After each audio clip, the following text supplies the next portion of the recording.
Hey everybody, it's Craig here, and in this video I'm going to share a couple of quick tips for you to get more accurate color balance on your Blackmagic Pocket Cinema Camera 4K, 6K, or 6K Pro. So as some of you may know, when the 6K Pro was first released, some people complained about a blue tint issue with the LCD screen. So since then, Blackmagic issued a software update that allows you to adjust the tint and the temperature of your LCD screen to get it to look more like what your eye is seeing. So some people feel a little more comfortable if they set their white balance and it looks similar to what they're seeing with their eyes.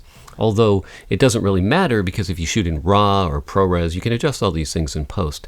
But I can understand that if it looks a little blue, it's a little unsettling. So the LCD screen is never going to be 100% color accurate, but you can get it to look a little bit more to what your eye sees so that you feel more comfortable with your white balance in camera, and I understand that. So I've got a couple tips for you in this video to show you how to get this to be a little more color accurate to what your eye sees, although it's not going to be 100% perfect for reference purposes anyway. All right, let's check out those tips, and I'll see you at the end of the video.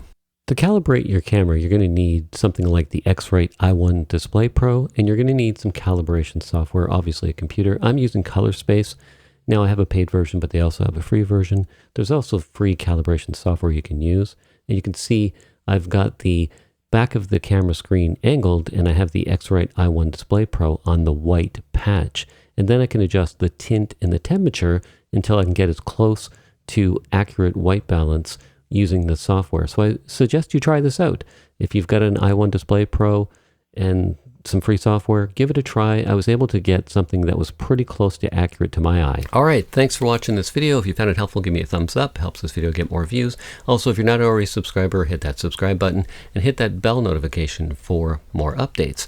Now also too, I've got over 180 videos on YouTube. If you want to check those out, just click the link below in the description box, and that'll take you to all the videos on my channel, and you can do a search and see if there's something else that you like on my channel. Anyway, thanks again for watching. Give me a thumbs up, hit that subscribe button, and I'll see you in the next video.